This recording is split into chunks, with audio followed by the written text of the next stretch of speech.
Paone inyoman singit di Banjar Ketigan Desa Taman Abian Semal Badung pun dugas Rabu 18 Agustus semengan.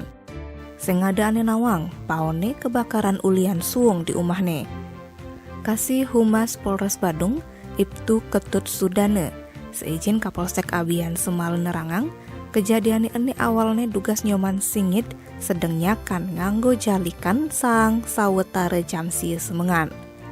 Dugasnya kan singit mesu uli paone lakar manting baju di kamar mandi. Sialne, mar kalaina memesu sagetan api dijalikane ngangsan ngedenang nganti nilap isin paone. Jak makesiap nyoman singit ningalin apine gede di paon.